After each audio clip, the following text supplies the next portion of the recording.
네, 안녕하세요. 두 번째 세션 첫 번째 발표를 맡게 된 한국법제연구원 법제조사평가팀 김윤정입니다. 저희 법제조사평가팀에서는 입법평가 연구 사업을 맡아서 진행하고 있는데, 이름이 법제조사평가팀인 이유가 저희가 좀 더 데이터를 좀 중시하고 데이터 평가 같은 것들을 좀 강화하기 위해서 조사라고 하는 것들을 좀 더 집어넣어서 이름을 만들었습니다. 네, 그럼 시작하도록 하겠습니다.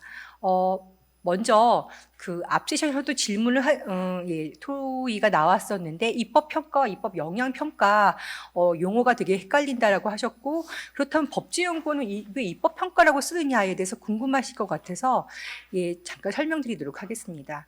사실 법제연구원이 14년차 입법 평가 연구 사업을 진행을 하고 있고요. 한국에서는 가장 먼저 이 입법 평가를 도입을 했습니다. 물론 해외에서는 이걸 입법 영향 평가라고도 하기도 하는데, 저희가 입법 평가라고 하는 이유는 저희는 지금 현재 제도화되어 있는 규제 영향 평가와 좀 다르게 큰 관점에서 어떤 초점을 맞춘 그런 영향 평가가 아니라 입법 전반에 대한 체계성 분석, 그리고 그 효과도 전반적인 효과성 평가를 하기 위해서 입법 평가라고 하는 조금 더 넓은 개념을 사용하고 있습니다. 지금 제가 발표할 전자상거래법 입법평가는 사실은 사전적 입법평가로 시작된 것이고요.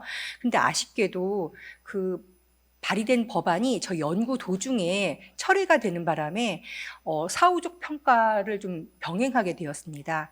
그리고 제 다음에 발표해 주실 최유경 팀장님의 그 유통산업발전법 입법평가의 경우에는 전형적인 사후적 입법평가 방식을 사용하고 계십니다.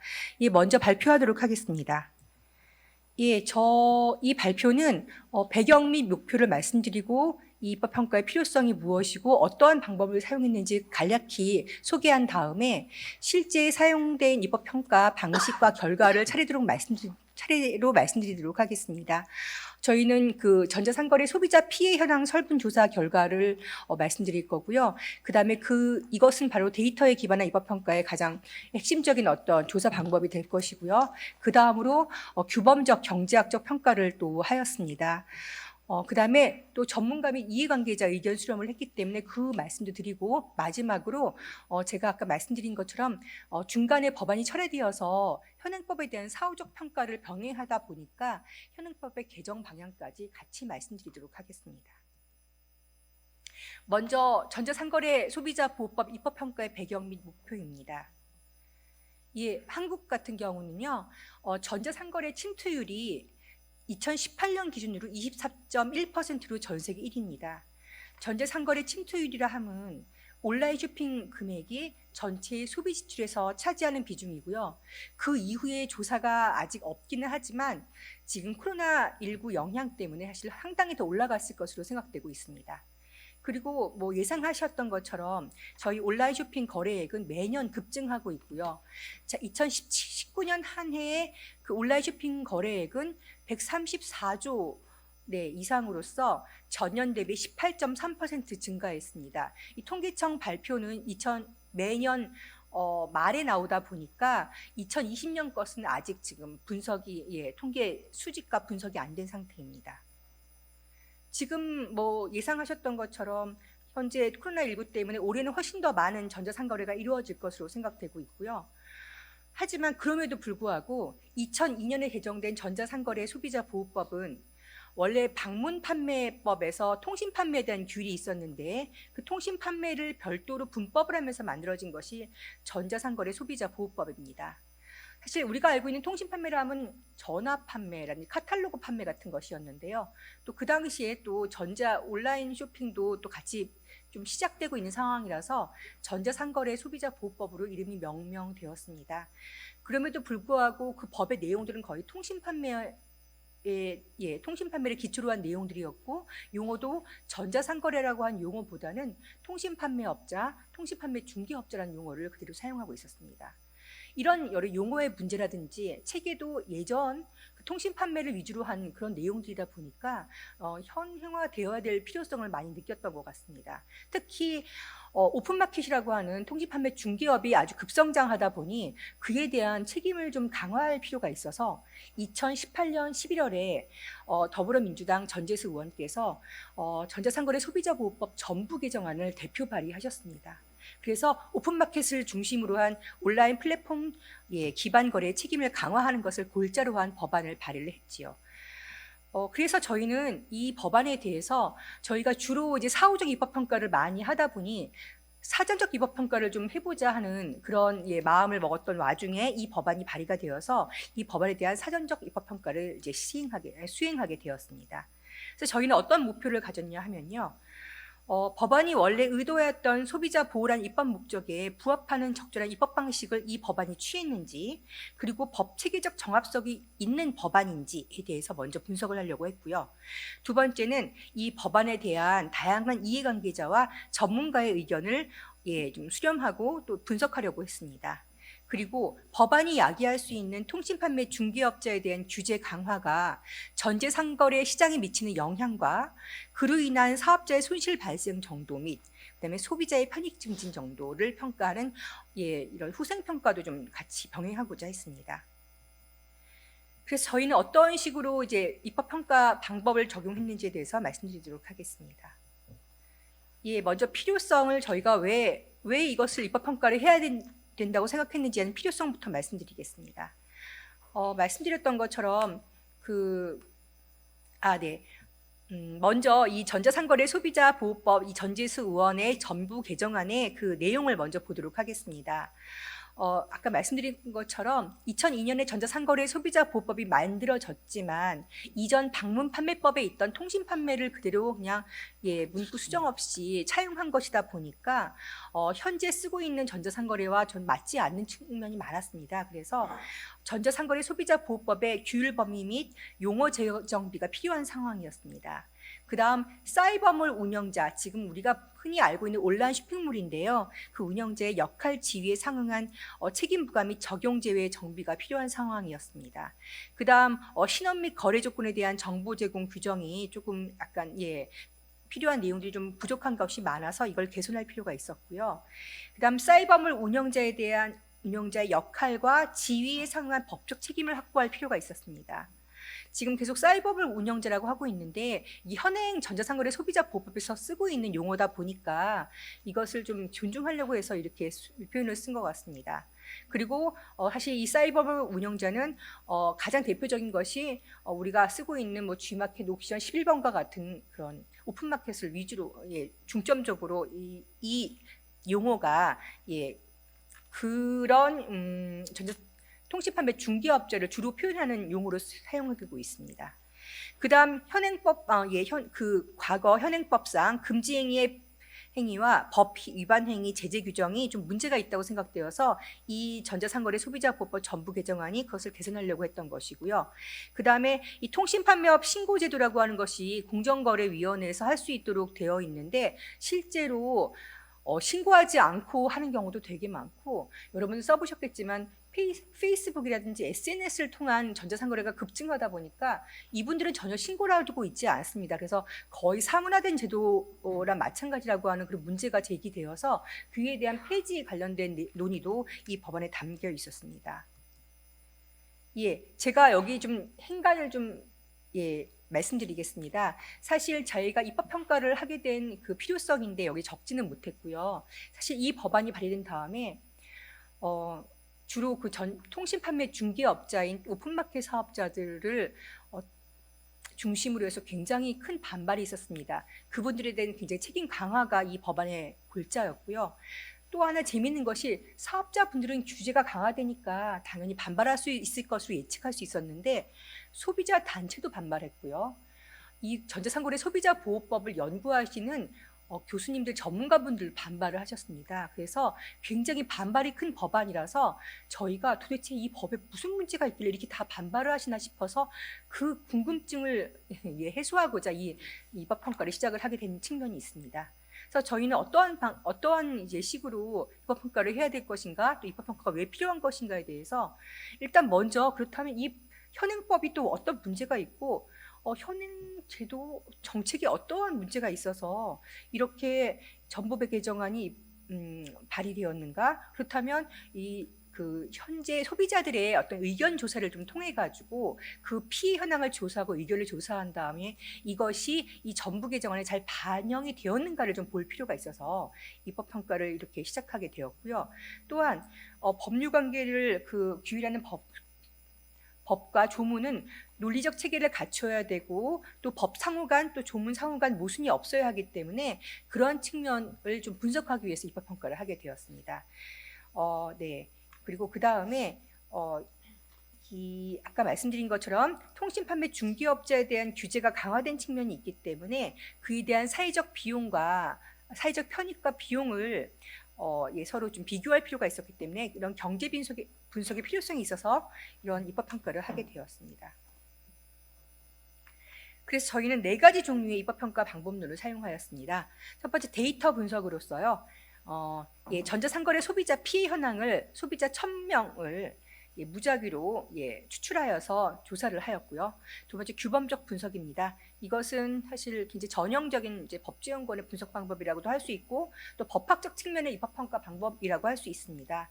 이것은 좀 제가 직접 하지 않고 이 전자상거래 소비자법의 전문가라고 아주 유명하게 소문나신 외부 교수님께 이 분석을 좀 의뢰를 했습니다. 이건 현행법이 아니라 전재수 의원께서 발의하신 전자상거래 소비자법 전부 개정안에 대한 이런 법체계 정합성 분석이었습니다.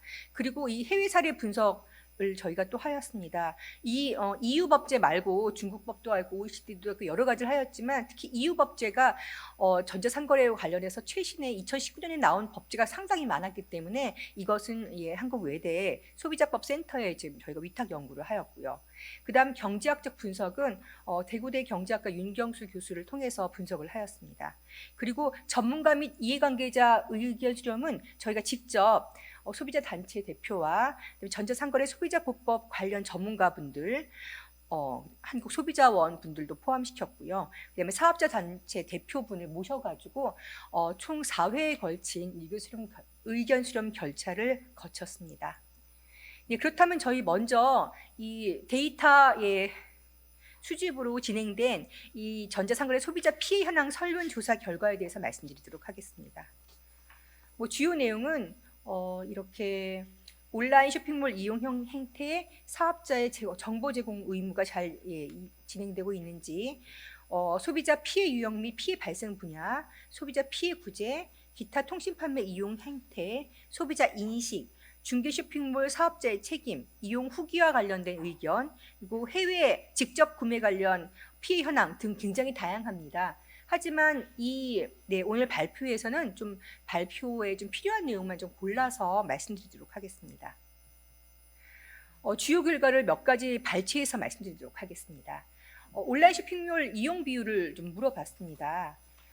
저희가 아까 말씀드렸던 통신판매 중개업자, 오픈마켓이라고 불리고 있는 그런 또 현행법에서는 사이버 몰이라고 불리고 있는 이런 것들이 사실 소비자들이 알고 있는 용어가 아니다 보니까 저희도 내부적으로 저희 그 내부 연구원들하고 같이 샘플 테스트를 해봤더니 제가 통신판매 중개업자란 말도 써보고 사이버몰이라고도 써보고 다 해보니까 다 이해를 못 하시더라고요. 설문조사는 소비자가 이해할 수 있는 용어로 사용돼야 한다고 해서 저희가 중개 쇼핑몰이라고 하는 용어를 새로 만들어냈습니다. 중개를 하고 있는 쇼핑몰이라고 했고 예를 들어서 저희가 많이 사용하고 있는 쇼핑몰 이름을 다 열거를 했습니다. 그렇게 해서 설문조사를 진행한 결과이고요.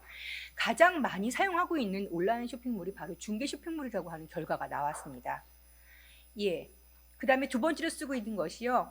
TV 홈쇼핑 사업자의 온라인 쇼핑몰이라는 결과가 나왔고요. 세 번째가 종합 쇼핑몰, 종합 쇼핑몰이라 하면 지금 신세계 쇼핑몰이라든지 또는 그 롯데닷컴 이런 것들을 얘기합니다. 그리고 마지막으로 개인 사업자가 운영하는 온라인 쇼핑몰은 가장 낮은 순위를 차지했습니다.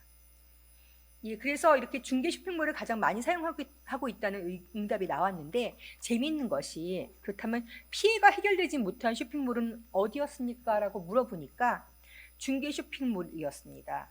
네,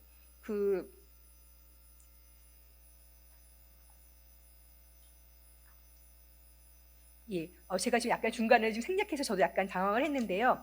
피해가 가장 많이 발생한 쇼핑몰은 무엇이었습니까? 하는 질문이 있었습니다. 제가 여기다 좀 넣지를 못했는데 피해가 가장 많이 발생한 쇼핑몰은 개인 사업자가 운영하는 온라인 쇼핑몰이었습니다.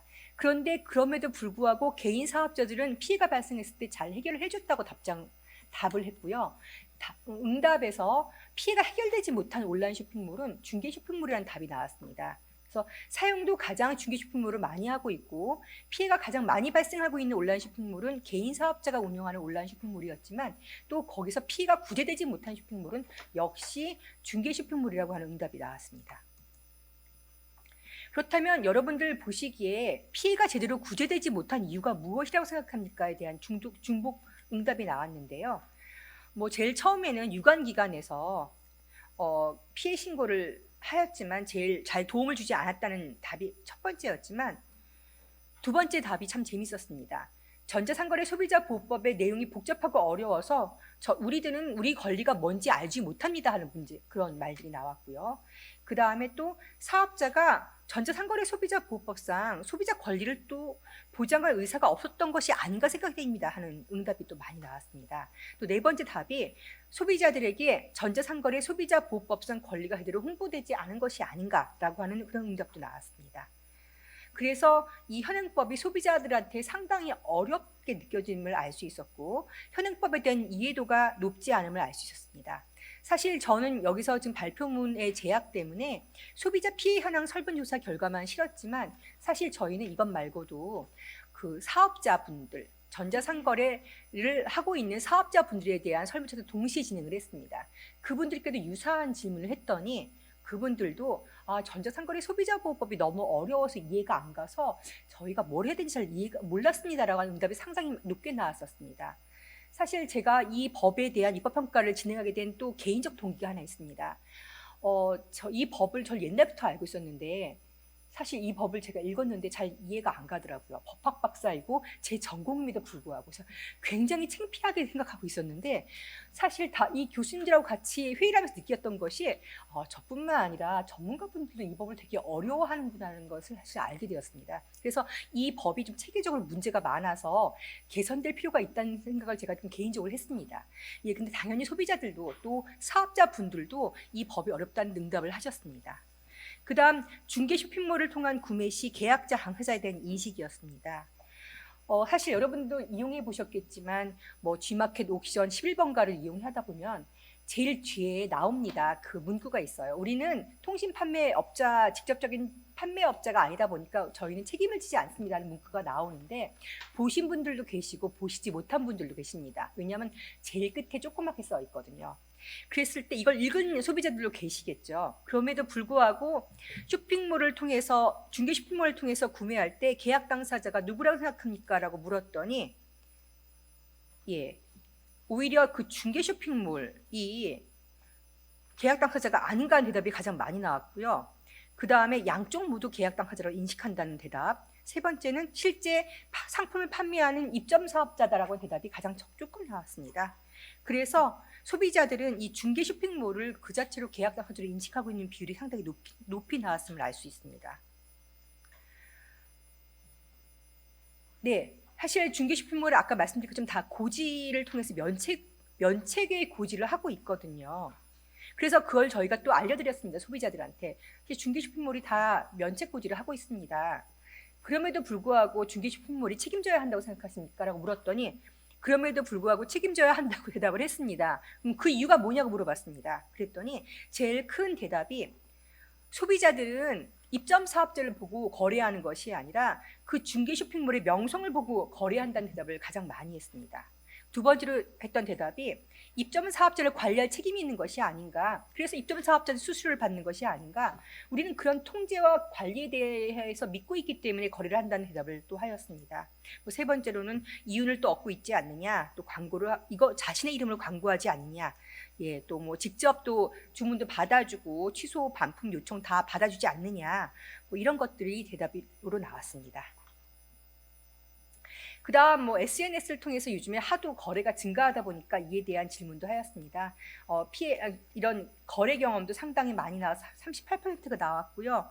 또 피해 그 경험도 상당히 높이 나왔습니다. 그리고 위험성에 대한 이 거래 SNS 거래를 통해서는 개인 간 거래를 하게 되는데 그 거래 위험성을 인지한다고 대답을 많이 하셨지만 그럼에도 불구하고 여전히 많이 이용하고 있는 것으로 나타났습니다. 그렇다면 그 다음 파트에서 규범적 경제학적 평가를 어떻게 했는지 저희가 말씀드리도록 하겠습니다. 먼저 이 법 체계 적합성 분석과 비교법적 분석을 저희 규범적 분석 방법으로 사용했습니다. 이거는 이 법 체계 정합성은 현행법이 아니라 전자상거래 소비자법 전부 개정안 전재수원안 발의하신 그 법안에 대한 법 체계 정합성 분석을 했고요. 소비자 기본법과 불일치하는 그런 정의를 하였다라고 분석 결과가 나왔습니다. 소비자 정의에 있어서 전자상거래 사업자 등이 제공하는 재화를 사용하는 자료 정의를 하다 보니까 전자상거래 사업자가 재화를 제공하지 않고 다른 사업자가 제공하는 그런 특별한 변칙거래도 존재할 수 있는데 그러한 경우에 소비자로 되지 못하는 문제가 발생한다는 그런 분석 결과가 나왔고요. 그 다음에 이 전부 개정안이 전자상거래 또는 통신판매라는 소비자 계약을 규율하기 위함에도 불구하고 계약의 단계별 구성을 하지 못함으로 인해서 현행법이 가지고 있는 법 체계 구성상 문제를 그대로 가지고 있다. 이제 그런 응답도 나왔습니다. 그다음 해외 사례 분석을 했습니다. 아까 말씀드린 것처럼 해외 사례, EU 사례 분석의 많은 부분은 외부에 발주를 주었는데요. 일단 전자상거래 지침이나 디지털 콘텐츠 지침, 소비자 권리 지침 개정안에 대해서 모두 저희가 완전 번역을 해서 뒤에 첨부를 하고 주요 내용을 또 본문에 넣었습니다. 또 가장 굉장히 좀 저희가 눈여겨봐야 될 것이 EU 온라인 플랫폼에 대한 규제 개선안입니다. 사업상 이용자를 위한 온라인 중개 서비스의 투명성과 공정성 확보 규칙은요. 사실 소비자 보호를 위해 나온 것이 아니라 입점 사업자를 위해서 그 어떤 불공정 거래 행위에 대한 그런 규칙이었습니다. 그 다음에 온라인 플랫폼 모델 규칙이라고 또 나왔는데 EU법을 좀 이렇게 많이 분석했던 이유가 있습니다. 되게 재밌었던 게 사실 한국의 전자상거래 소비자보호법이요. 세계적으로 선도하고 있는 법입니다. 가장 규제를 많이 하는 게 선도한다고 할 수는 없지만 문제점을 잘 파악해서 거기에 적재적절한 규제가 들어있는 법이었기 때문에 오히려 EU에서 한국법에 굉장히 관심이 많아서 일부러 실장을 와서 물어보고 갔습니다. 그래서 한국법의 규제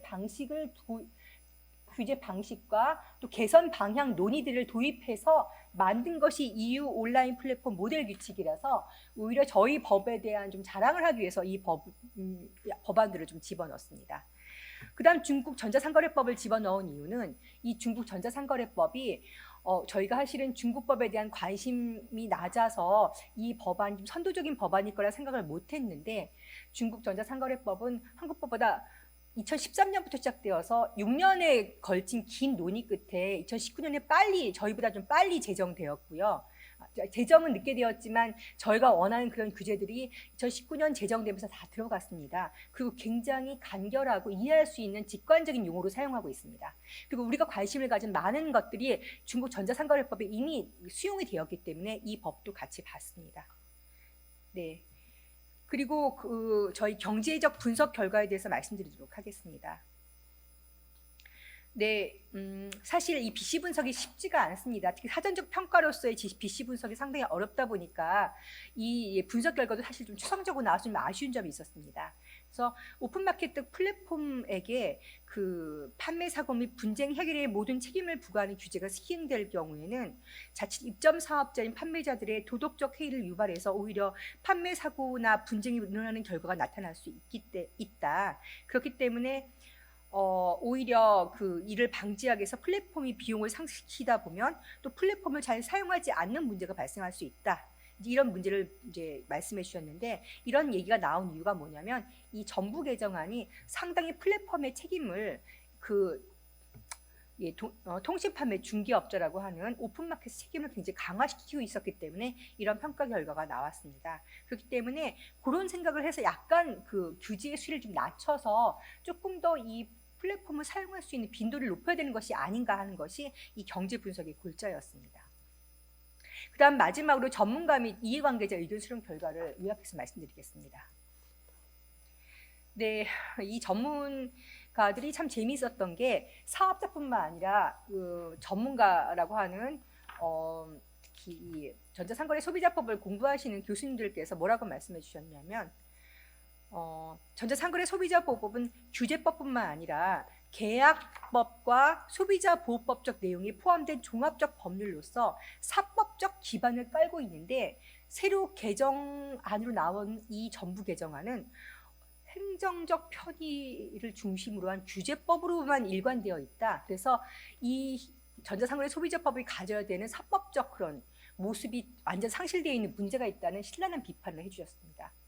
또 두 번째, 전자상거래 중개업자와 중개되는 사업자 간의 책임이 구분되지 않고 있기 때문에 이 중개업자의 또 책임이 과도해지는 그런 문제는 당연히 존재하고, 또 동시에 한편 정보 제공 의무의 경우에는 현행법에서는 정보 제공 의무를 위반한 경우에는 연대 책임을 질 수 있겠는데 그 규정이 빠져서 오히려 책임이 또 줄어든 측면도 있다라는 그런 지적을 해주셨습니다. 그 다음에 또 지금 인접 지역에 대해서 적용 제외를 판단함에 인접 지역은 적용 제외를 판단함에 있어서 불분명하고 모호한 기준이기 때문에 인접 지역이라 할지라도 비대면 거래에 해당한다면 좀 이 법이 적용될 수 있도록 재정비되어야 되지 않겠느냐 하는 그런 의견을 주셨습니다. 이런 것들을 저희가 진행을 하였는데 아까 말씀드린 것처럼 중간에 법안이 처리가 되었습니다. 그 처리된 이유는 정확히 알지 못하지만 아마 너무 반발이 세서 조금 더 보완된 법률을 재발의하시기 위해서 이 법안을 처리한 것이 아닌가 싶고, 그래서 그렇다면 저희는 보고서가 거의 진행된 다음에 처리된 것이 아니라 한 5, 6월 정도 중간에 처리되다 보니까 어쩔 수 없이 저희는 현행법의 개정 방향을 보론으로 실게 되었습니다. 그래서 저희가 이런 여러 가지 입법평가와 의견 수렴 결과 내린 결론은 다음과 같습니다. 먼저 전자상거래 기본법으로서 역할을 재정립해야겠다. 일단 아까 말씀드린 것처럼 통신판매보다는 전자상거래를 중심으로 개편하고 용어도 좀 그에 맞춰서 개편해야 될 것이다. 그리고 이 전자상거래 소비자보호법이 현행법상으로는 마치 이 법에 우선하는 다른 법률이 있으면 그것을 볼 수 있도록 하다 보니 소비자들이 어떤 데는 상법이 더 소비자한테 유리하다면 상법도 봐야 되고 민법도 봐야 되는 복잡한 문제가 있었습니다. 그래서 오히려 이 법이 가장 소비자한테 유리하게 내용이 만들어지고, 그리고 이 법을 가장 우선으로 하도록 해야지만 소비자가 쉽게 자신의 권리를 이해할 수 있지 않을까 싶어서 가장 우선하는 특별법으로 개편할 필요성을 저희가 좀 제시하였습니다. 그다음 아까 말씀드린 것처럼 완전히 그 행정적 규제 편의주의적인 규제법으로만 구성할 것이 아니라 그 계약 성립 시점도 좀 명시를 하고 각 의무 위반에 대한 사법적 효과를 명시함으로써 그렇다면 이렇게 그 사업자가 의무를 위반한다면 이럴 때는 이런 사법적 효과가 발생하고 우리의 권리는 어떻게 되는구나 하는 것을 이해할 수 있도록 좀 단계별로 명시할 수 있도록 해야 한다고 제시를 했습니다. 그다음에 통신판매 중개업자의 계약법적 지위를 명확하게 함으로써 이것이 규제법뿐만 아니라 사법상 거래질서의 특별법으로서 역할도 함을 보여줘야 한다는 그런 의견을 제시하였습니다. 두 번째는 전자상거래 중개자의 책임 강화 및 방식입니다. 저희가 지금 통신판매 중개업자라고 하는 용어가 너무 약간 와닿지 않아서 전자상거래 중개자라는 표현을 새로 사용하게 되었는데요. 이 분들은 계약 당사자가 아니니까 모든 책임을 이분들한테 다 물리는 거 옳지 않다고 저희가 판단을 했습니다. 그럼에도 불구하고 소비자들의 어떤 인식처럼 이 그 중개업자를 저희 소비자들이 신뢰하고 그분들의 명성을 신뢰하고 거래를 하는 것이기 때문에 그 거래를 매개하는 시스템 관리자로서의 책임은 져야 한다고 생각을 했고, 그에 대한 어떤 의무를 몇 가지 제시를 저희가 했습니다. 그다음 의무 불이행이 있다면 이 소비자 피해에 대해서 판매자와 연대 책임을 지는 방향도 있을 수 있고, 아니면 행정적 규제를 하는 방향도 있을 수 있을 것이고, 아니면 자율 규제하는 방향도 있을 것인데 이런 것들을 좀 저희가 다양하게 제시를 해봤습니다. 세 번째, 새로운 전자상거래 서비스에 대한 규제입니다. 아까 설문에서 나왔던 것처럼 저희 그 소비자들은 SNS라든지 O2O에 대한 그런 새로운 서비스를 아주 많이 이용하고 있습니다. 그렇기 때문에 특히 O2O에 대해서 말씀드리자면 O2O는요